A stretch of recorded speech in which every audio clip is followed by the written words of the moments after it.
खाद या उर्वरक पेड़ पौधों का राशन होता है जिनसे वे अपना भोजन तैयार करते हैं। इसलिए हर प्रकार की खेती में खाद का एक विशेष महत्व है। लेकिन इस आधुनिक युग में इतने प्रकार की खाद मौजूद हैं कि हर किसान हमेशा असमंजस की स्थिति में रहता है कि कौन सी खाद किस फसल में कितनी मात्रा में डालनी चाहिए। हालांकि मिट्टी में प्रयोग होने वाली खादों के लगातार इस्तेमाल के कारण DAP, यूरिया, SSP और MOP जैसी खादों को कुछ हद तक किसान जानते हैं, लेकिन ड्रिप या स्प्रे से दी जाने वाली खादें जैसे 19-19-19, 12-61-0, 13-0-45, 0-52-34, 17-44-0, 00-50 इत्यादि के बारे में किसानों की जानकारी काफी कम और आधी अधूरी है। और बिना इन जानकारियों के आपके मन में अनेक प्रकार के प्रश्न उठेंगे जिनका जवाब आपको नहीं मिलेगा। जैसे अगर बुआई के समय DAP नहीं मिल पाया या खाद दे ही नहीं पाए किसी भी कारण से, तो आखिर फसल की जरूरत कैसे पूरी होगी। इस तरह के अनेक सवालों के जवाब के साथ इन घुलनशील खादों के बारे में विस्तृत जानकारी के साथ होगी आज की वीडियो, जो आपके हर प्रकार के फसल में जरूर काम आएगी। इसलिए अंत तक देखिएगा और पसंद आए तो लाइक जरूर कीजिएगा। नमस्कार दोस्तों, स्वागत है आपका एग्रीकल्चरल इन्फॉर्मेशन पर। शुरुआत एक भ्रम को तोड़कर करेंगे। दोस्तों, NPK के अंकों को देखकर लोग यही सोचते हैं कि इन घुलनशील खादों में सिर्फ नाइट्रोजन, फास्फोरस और पोटाश होगा। जैसे NPK 19-19-19 का नाम सुनकर हम यही सोचते हैं कि इसमें 19% मात्रा में नाइट्रोजन, फास्फोरस और पोटाश है, जबकि वास्तव में इसमें क्लोरीन, सोडियम, बोरॉन, जिंक और अन्य तत्व भी मौजूद होते हैं, लेकिन इनकी मात्रा 1% से कम होती है या फिर ppm में होती है, इसलिए उन्हें दिखाया नहीं जाता। लेकिन इन्हीं 1% से कम उपलब्ध तत्वों की मौजूदगी से ही यह बात तय होती है कि किस कंपनी का NPK ज्यादा अच्छा है। जैसे क्लोरीन और सोडियम की जितनी कम मात्रा हो खाद में, उतना ही अच्छा है। इसी प्रकार खाद का जितना कम सॉल्ट इंडेक्स होगा, उतना ही अच्छा है मिट्टी के लिए। लेकिन मार्केट में सब सिर्फ अपनी खूबियां बताते हैं, ना कि कमियां। इसलिए अगर कोई कंपनी इसका ध्यान रखती है तो वह बताती है कि उसके खाद में क्लोरीन नहीं है या फिर सोडियम नहीं है या फिर उसका सॉल्ट इंडेक्स कम है। और जो कंपनियां इस पर ध्यान नहीं देती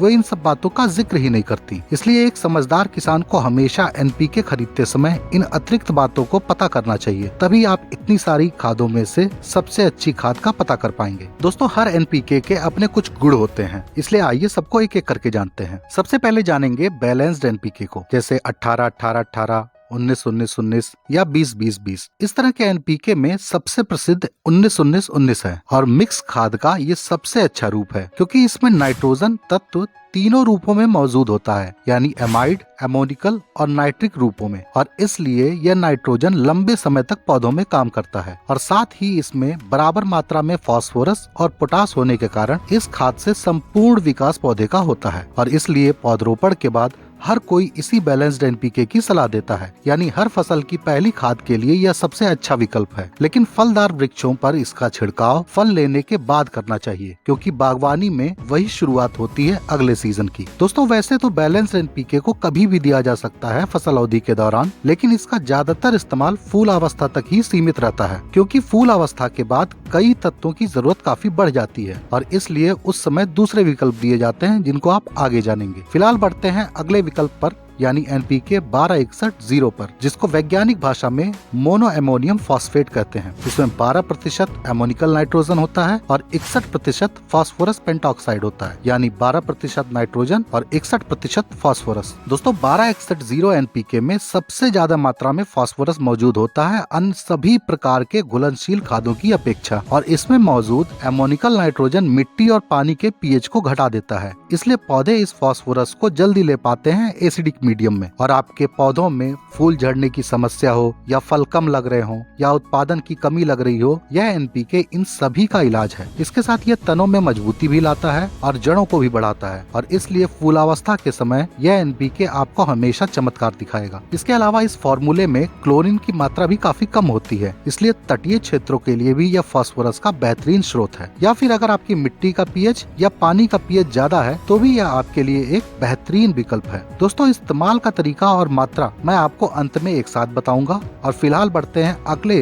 सुप्रसिद्ध NPK 0-52-34 पर, जिसको वैज्ञानिक भाषा में मोनो पोटेशियम फॉस्फेट कहते हैं। इसमें 52% फास्फोरस और 34% पोटाश होता है, यानी 52% P2O5 और 34% K2O। यह फॉर्मूला भी क्लोरीन से मुक्त है और तटीय क्षेत्रों के लिए भी उपयुक्त है। इस एनपीके के सबसे अच्छे परिणाम पौधों के 4 मुख्य चरणों के समय देने पर मिलते हैं। ये हैं प्री फ्लावरिंग स्टेज यानी फूल अवस्था से पहले, फ्लावरिंग स्टेज यानी फूल अवस्था के समय, फ्रूट सेटिंग स्टेज यानी फल लगते समय और फ्रूट डेवलपमेंट स्टेज यानी फलों के विकास के समय। दोस्तों, इन समय पर फसल में अनेक प्रकार के रोग भी लगते हैं, तो यदि आप इस एनपीके के 1% घोल के साथ किसी भी सिस्टमिक फंजीसाइड को साथ में देते हैं तो यह दवा की कार्य क्षमता को कई गुना बढ़ा देता है और इसलिए यह एनपीके हाल के दिनों में काफी प्रसिद्ध हुआ है। दोस्तों, यह एनपीके रोगों के बचाव के साथ फसल में चमक, वजन और स्वाद को भी बढ़ा देता है, जिसके कारण आपको पैदावार का अच्छा मूल्य मिलेगा। इसलिए एक बार इसे इन स्टेज पर जरूर प्रयोग करके देखें, आपको स्वयं अंतर दिखेगा। और अब जानेंगे एनपीके 13045 को, जिसको वैज्ञानिक भाषा में पोटेशियम नाइट्रेट भी कहते हैं। इसमें 13.5% नाइट्रिक नाइट्रोजन होता है और 45% पोटेशियम ऑक्साइड यानी पोटाश होता है। फूल अवस्था के बाद फल भरते समय इसका प्रयोग सबसे उचित होता है। इस एनपीके में सोडियम और क्लोरीन भी काफी कम मात्रा में होते हैं और इसका पीएच न्यूट्रल यानी 7 के आसपास होता है, इसलिए इसे हर प्रकार की फसल पर इस्तेमाल किया जा सकता है। इस एनपीके के प्रयोग से पौधा कैल्शियम और मैग्नीशियम भी जड़ों से अच्छे तरीके से ग्रहण कर पाता है और पोटेशियम आयन यानी K+ सोडियम के जहर को भी निष्क्रिय करता है। इसके साथ बायोटिक और एबायोटिक स्ट्रेस से भी पौधों को ये बचाता है, यानी पौधों में प्रतिरोधक क्षमता को विकसित करता है। और सबसे मुख्य काम है खाने को इधर उधर पहुंचाना, क्योंकि जब तक खाना यानी ग्लूकोज पत्तियों तक नहीं पहुंचेगा तब तक दाना नहीं भरेगा। इसलिए फसल पकते समय पोटाश की अत्यधिक जरूरत होती है और इस एनपीके में हल्का नाइट्रोजन पत्तियों को भी स्वस्थ रखता है। इसलिए पोटाश के स्रोत के रूप में 0050 और 0060 की अपेक्षा 13045 मुझे ज्यादा अच्छा लगता है। और अब जानेंगे एनपीके 0050 को यानी पोटेशियम सल्फेट को। लेकिन इस एनपीके का असली फॉर्मूला 0050 + 17S यानी 50% पोटाश के साथ इसमें 17% सल्फर भी होता है। इस एनपीके का सॉल्ट इंडेक्स अन्य पोटाश की खादों की अपेक्षा काफी कम होता है, इसलिए मैदानी क्षेत्रों के साथ यह तटीय क्षेत्रों के लिए भी उपयुक्त है। इसके अलावा यह अन्य एनपीके की अपेक्षा सस्ता भी होता है। दोस्तों, फसल में फूल अवस्था के बाद यह एनपीके देने से फसलों में फफूंदी जनक रोगों से बचाव भी मिलता है सल्फर के कारण। इसके साथ यह पोटाश के भी सभी गुणों को दिखाएगा, जैसे पैदावार में वृद्धि, स्वाद में वृद्धि और आंतरिक क्षमता में विकास। कुछ प्रमुख काम है। इसके अलावा यदि आप इन सभी तत्वों के बारे में विस्तार से जानना चाहते हैं तो खेती का दुर्लभ विज्ञान और पोषक तत्वों का विज्ञान वाले वीडियो को देखकर आप ये जानकारी ले सकते हैं। फिलहाल बढ़ते हैं एनपीके 17440 पर, जिसको वैज्ञानिक भाषा में यूरिया फॉस्फेट भी कहते हैं। इस एनपीके में 17% नाइट्रोजन, 44% फास्फोरस और 1% से कम क्लोरीन होता है। इस एनपीके से मिट्टी और पानी दोनों का पीएच कम होता है और इसलिए इसे ड्रिप को साफ करने में भी काम में लिया जा सकता है। इसके अलावा इसके इस्तेमाल से सभी पोषक तत्वों की उपलब्धता भी बढ़ जाती है पीएच कम होने के कारण। दोस्तों, ये एनपीके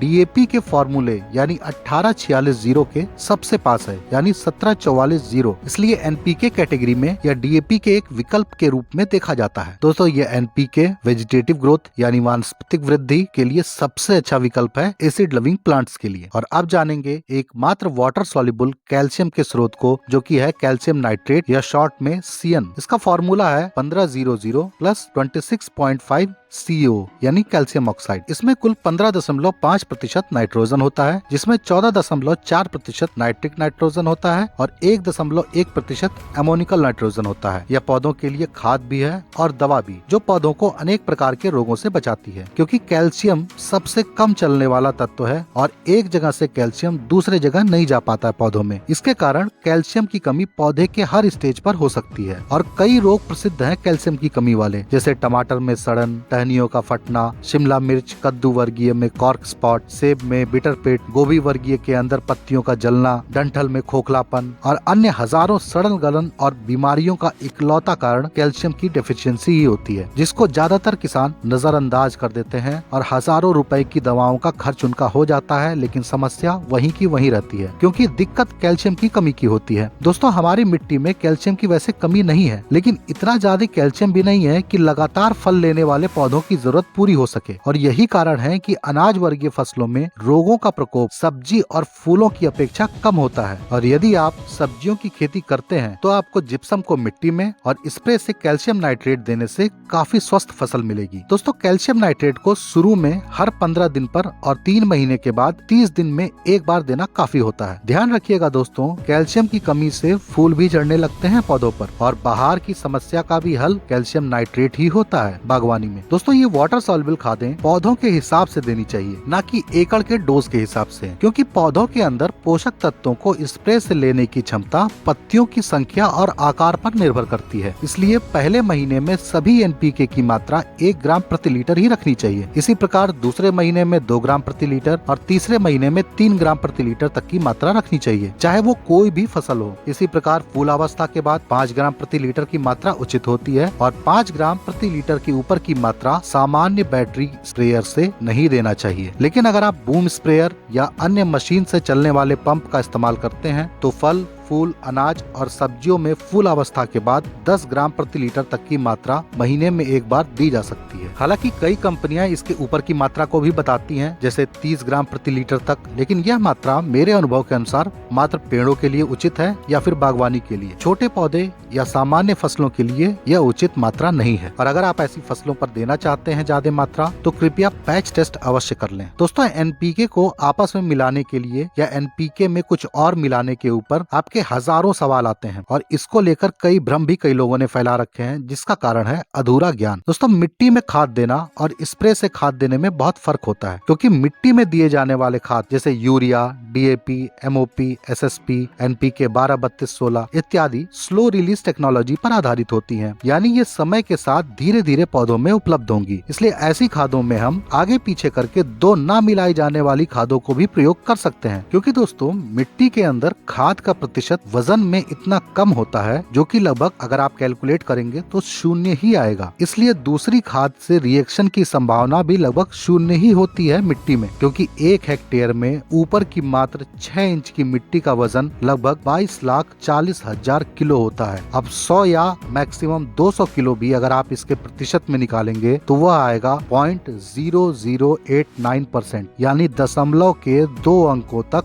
0 ही है। इसलिए इसको आप लगभग 0 मान सकते हैं। इसलिए मिट्टी में आपको ये सहूलियत मिलती है कि अगर आप सब कुछ एक साथ तुरंत मिलाकर डाल देते हैं और रोटावेटर से तुरंत इसको मिला देते हैं तो भी खाद की क्षमता बहुत कम मात्रा में ही कम होती है। लेकिन कोशिश करें कि रिएक्शन करने वाली खादों को अलग अलग करके ही बोएं। इसके अलावा किस खाद में किसको मिला सकते हैं या किसके लिए नहीं मिला सकते हैं, इसके लिए दोस्तों चार्ट होते हैं, और उस एनपीके का वैज्ञानिक नाम देखकर ही आपको दूसरा एनपीके इसमें मिलाना चाहिए, क्योंकि स्प्रे या ड्रिप से दी जाने वाली खादें आयोनिक रूप में या मॉलिक्यूलर रूप में तुरंत टूट जाती हैं, इसलिए इनमें रिएक्शन भी तुरंत होगा। इसलिए एनपीके में सावधानी जरूरी है। दोस्तों, वैसे तो कई नियम है, लेकिन मैं सिर्फ एक फॉर्मूला अपनाता हूँ कि एक प्रकार को आपस में मिला सकते हैं, दूसरे को नहीं। यानी इनके वैज्ञानिक नाम के अंत में जो भी आएगा, जैसे फॉस्फेट, सल्फेट, नाइट्रेट इत्यादि, तो फॉस्फेट को दूसरे फॉस्फेट में मिलाएं, लेकिन सल्फेट या नाइट्रेट में इसे ना मिलाएं। और यही नियम सल्फेट और नाइट्रेट पे भी लागू होगा, यानी सल्फेट को सल्फेट में आपस में मिलाएं